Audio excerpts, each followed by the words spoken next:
Follow the Cipher are a band from Sweden where you kind of find a lot of really good metal acts. There is a lot of good metal that comes out of Sweden.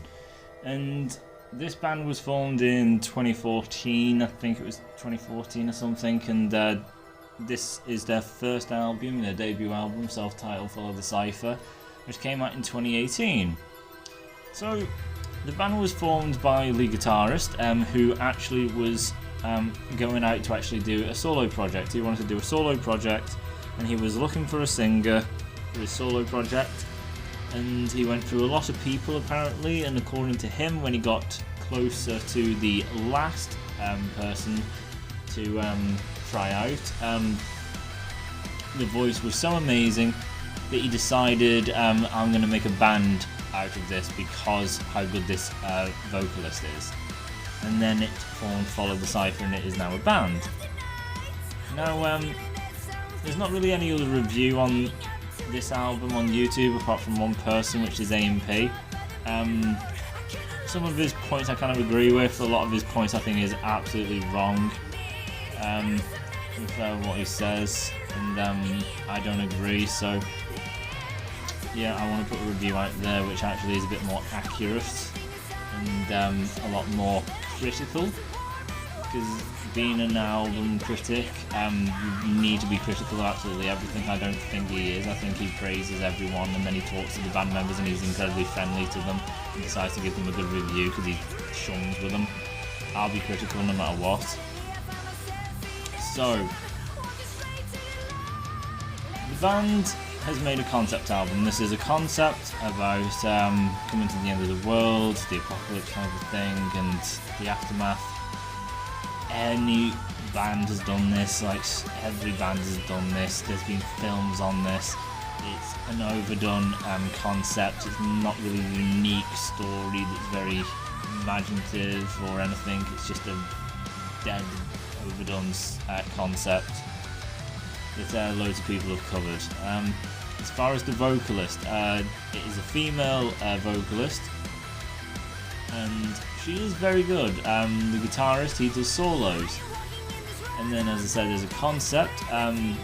The genres they are is power metal, heavy metal, as well as like dance kind of metal, so there's a hell of a lot of synths in this, which gives it an unusual sound. It is quite unique when it comes to metal. As typical metal, it's usually you just got your guitars and your bass and your drums and vocals, and then now and again you get keys, but as for really intense synths, that is still a little kind of unknown to metal, even though it is starting to get a lot more done and more frequent these days. It's still quite new and unique. So, the band has the female singer, which has a very unique voice. It's very raspy and very aggressive. So her voice has a lot of raspiness to it. It sounds kind of nasally instead of bellowy and like the pit of your stomach. It's definitely a lot more kind of nasal and gritty and quite aggressive vocal performance, which is quite unique and a very interesting sound from a female. So it's very nice because it has that uniqueness. It's not like an overdone voice that you get in many female fronted metal bands where it's operatic or it's just melodic. No, she's going for raspy, gnarly, aggressive, and very powerful. She puts a lot of power behind these deliveries. It's a very unique sound, which makes it rather interesting. And then the synths, as I said, adds that uniqueness and being different from other bands. There is solos, so what have we got? We've got a good unique voice, we have solos, we have a lot of synths, which is quite unique, but for all these things I'm saying, the voice, the solos, the synths, which I'm saying are positives. It's a positive that there's solos, there's a positive that the voice is unique, it's a positive that there's synths because it adds something new, it's a positive that it's a concept. But it seems that in this band's execution of all these things, they're a complete mess and they kind of fail. So this voice being unique and different, and being why the band has even become a band because of how amazed the guitarist was from her voice, The problem is, with that raspy nasal kind of aggressive tone that she has, you hear it in the first track, you hear it in the track Valkyria, and you're just hearing it and thinking this is so cool, and she sounds like an absolute badass because of that nasally aggressive side to her voice. But then you get 1 track, 2 track, 3 track, 4 track, and you're getting the same delivery and same style, and then you're kind of thinking, this is starting to get a bit repetitive, I'm now used to this, how about something new? It gets kind of degrading, and you're taking something nice and then you're hammering it into the ground. You can't have, well, people say you can't have too much of a nice thing, but as for I actually think you can. It starts getting too much, it starts waning, like it's the voice all the time. And if she is a vocalist and supposedly a very good vocalist, then she should have a range to her. So if this is all she can do, the only way she can sing is by basically putting that nasally grit into her voice, and when you take that out, she can't sing. It shows a pretty flawed vocalist in my view, when all she really does is this. There are times, I will tell the truth, where it does clear up and she actually does sing with somewhat clarity to her voice. It still has that kind of nasally aspect, but she kind of restrains it a little bit and holds back a bit, but it is still a little consistent. So that is still quite annoying that she never really seems to shut it off that much, but when it does clear up, it shows some diversity and it is a little welcome, even though it's not really that diverse. And it's so far and few between, it's just so nasal, everything is always nasal to the extremes, and then the very few and far between where it's the nasal kind of held back a bit but still present. This is basically the same singing style over and over and over again. There's no focus on her doing something a bit more melody orientated or anything to that huge degree. And then the synths being really unique, like take the track Valkyria, that uses the synths to an amazing level because they are so upbeat and so aggressive. A&P says, oh, it's so melodic and it's so beautiful, Valkyrie's synths. And then the man who comes in to sing in this track adds the heaviness. A&P's talking complete bollocks. Just because it's a man's voice doesn't mean it now becomes heavy and butch. That's very sexist and ridiculous. Because the female, although he's saying she has a beautiful voice, it's nice that the man comes in and gives it a man's touch. Sexist and again ridiculous. And she sounds more butch than the man. She has a lot more aggression to her voice. His voice has more bass to it, but that still doesn't necessarily mean aggressive. It's the way you deliver it. So because her voice is brighter, she's got a lot more energy and that raspy nature behind it, which sounds a lot more demonic and aggressive. As for the man, it's pretty clear and warmer.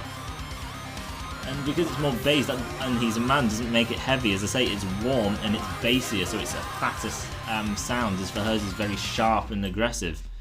So A&P doesn't seem to know what he's talking about, so when it comes to that, it's a little ridiculous. And then saying the synths, because again they're bright, it's very melodic and beautiful. No, again, it's played in a way and utilised in a way which makes it very, very aggressive. It's very, very sharp.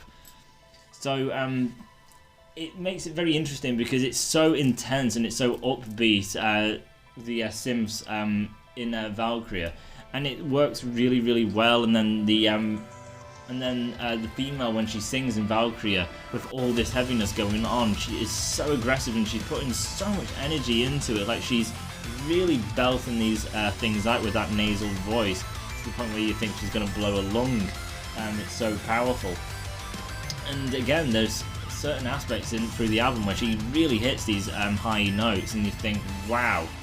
And it's so incredible. It's just such a shame that she really just focuses on just one style of singing and then never seems to turn that nasally aspect off. Like, can you not do something more melodic or try something clean? Can you do highs? Can you do lows? Can you do something a little bit more kind of operatic, like the kind of operatic soprano type of thing? Or are you seriously just this one thing?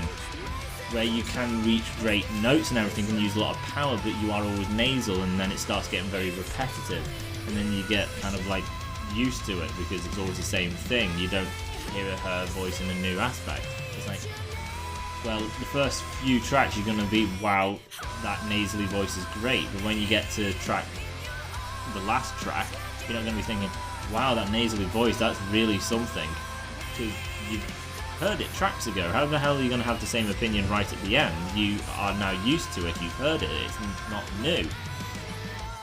Anyway, Valkyria, as I was saying with that Simps, it's so aggressive and so intense, and as AMP said, its melody is light or something, it's complete rubbish, it's aggressive. And it sounds great in Valkyria, and you think, God, I really like that, I can listen to that all the time, and I want more of that. And this is where I agree with AMP, he says it's too much, they overused it, and I agree, they do overuse it.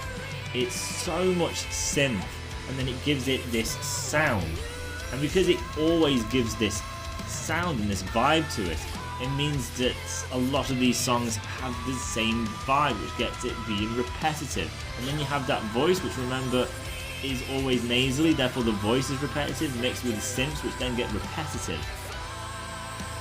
The album is very, very repetitive, and that is a problem. And AMP says it's a very complex album and it'll take a few listens. That's complete nonsense. It's a piece of piss. It's very simplistic.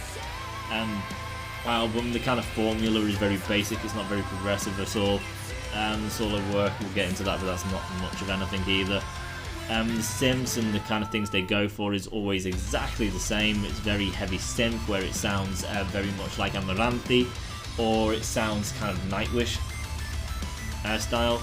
The band lacks identity because it's either Nightwish style or Amaranthi style. They don't have their own unique identity, and they're not aggressive. There is nothing new about this. The songs don't have a lot of range to them and aspects and build, or multiple layers, and then the voice has nothing else to it, and then the synths are always there, making the music not seem like there's much to it.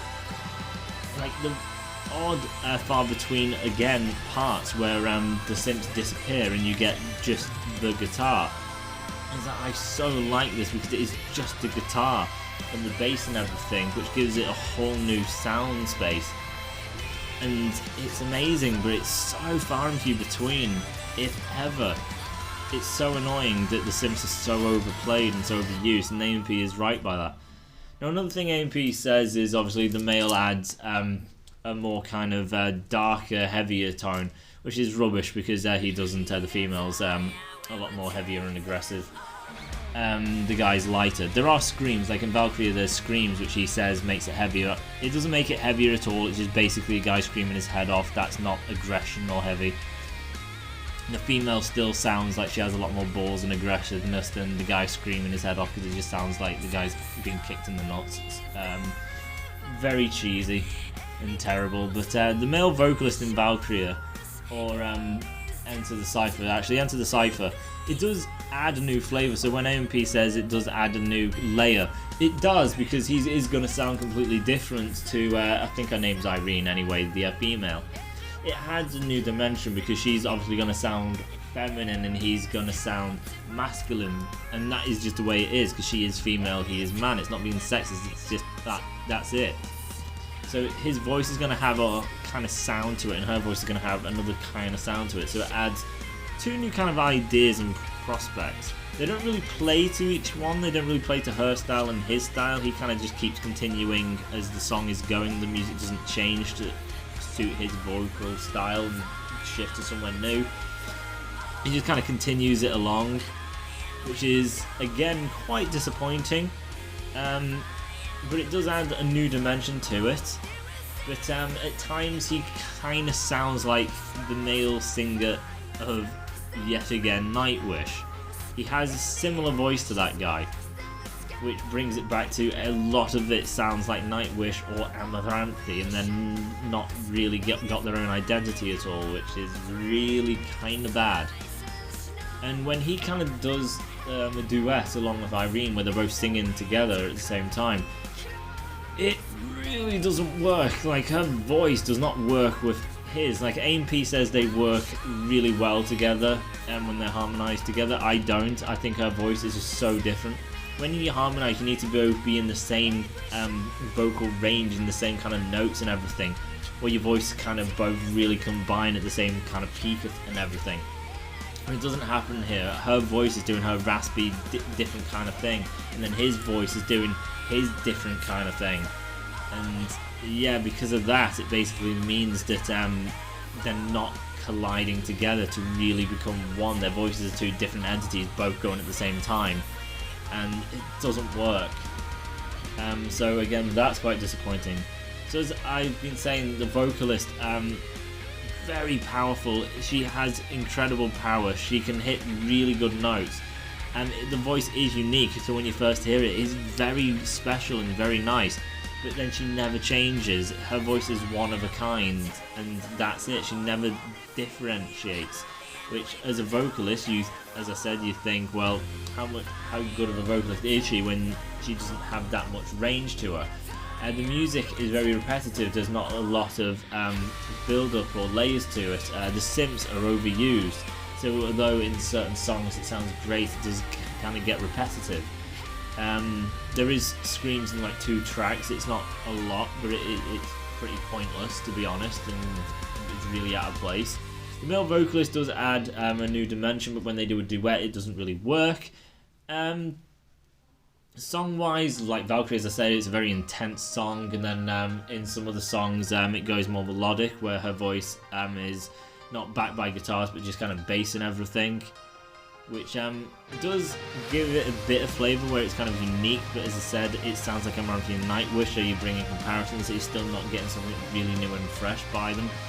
The solos, so the guy who wanted to make a solo album, you would think he's a good guitarist, and he does do solos on this album in I think every track, if not missing. No, there's not one in Valkyrie, so it's most tracks but not all of them. When he comes to do solos, they're so basic that when he does the solo, it's like, oh, here's a guitar solo and there it goes, and it's like, it's not giving me what I'm expecting, something really energetic, something really musical and really technical or something. It's just basically like, that was the solo aspect filled. It's like he's come in basically just to do a job. So it's like, this is where a solo's supposed to go, so I have to do one, and he does it. It's not got anything, his solos don't really have anything technical to them. They never really get that melodic. There's no real saws or anything where you just really connect to the solo, and it's like, oh, I really feel this, I know the emotion he's going for. It's just dead mid-tempo playing, and it's just like, well, yeah, that filled the gap where the solo's supposed to go, so I got it, but I don't really feel satisfied. I don't feel annoyed like I've been punished by basically, oh, here's 1 second, haha, fooled you, or like he's been extremely lazy, but it's not like I'm really getting what I need either, so it's like, it's just, well, there was that. Nothing bad, but nothing great, so you just left a little just like empty, really. You're not angry, you're not pleased, it's just, there's the odd time when he does do something a little technical, but again, it's not great. So this band has a guitarist who does solos, but doesn't really do much for you. They're very mid-tempo, there's nothing really to them, and they don't have long lengths. It's just basically the shortest kind of length you can really get away with. Well, not get away with, but the longest you can get away with, where it's just like, this is long enough, let's cut it off, because he wants to be done. It doesn't seem like he's really trying for anything, and he's not really going with the musical journey of what a song's supposed to. The vocalist does not have range to her, because she's always using that nasal voice, and when she does clear it up, there is usually still that subtle nasal and grit to her, and it never goes away, making it very repetitive, and you get a little irritated by it, and you just want to hear more range from her. And it shows, it tells to me, well, she doesn't do anything else, and maybe she's not that versatile of a vocalist. The synths are overplayed beyond belief. The songs either sound like Nightwish or Amaranthi, they don't have their own identity. And because all the songs are very synth heavy, all Amaranthi, and all the same, there's not a lot of structures going on and layers. everything is repetitive. There's a lack of identity. The solos are bland. The vocalist, although good, gets quite repetitive as well. Leaves you with like something that should work. It has all the parts to work, but as far as songwriters go and just using their abilities to do some diversity, they don't bother. Their songwriting is appalling. When it comes to actually doing a solo and using the skill, he doesn't really do it. And then from the female vocalist, I'm pretty sure she can do these other things but decides not to because I don't know. So what you get is an album that you can get in other places, and it's not done very well here. It's not done better at all. It's just basically on par with them because I don't really like Amaranthi and I don't really like this band that much. It's very repetitive. It lacks identity. There's nothing special about it. If you hear Valkyria, it is special. But then it's like a one-song thing where it's just like, that's it. You're not really going to get much else from listening to more. So if you want to hear something that is kind of cool, then I would just say, I'll just jump in and listen to Valkyria. You'll be pretty pleased by it, but then try and listen to the album, it starts to drag and get kind of stale and flat. So I'm going to rate this probably a 6. Like, it's not just average, you do get your solos, it does have a kind of cool voice. It does tell a story, although it is been done before, it does actually give a story, which is kind of technical to an extent to kind of tell a constructive story that flows. The synths are kind of cool and they are still kind of new to the metal genre, even though they are kind of getting more accustomed to metal now. So yeah, 6 is above average, but it's not really a good album, which would be a 7. So it's not good, it's not very good, it's not great, and it's not amazing or a masterpiece. It's just above average. I can hear a song or two, but I wouldn't go out my way to really hear it ever. If it was to play, it'd be like, oh, that was pretty good, but other than that, not really much to it. So, that's it from me. See you in the next video.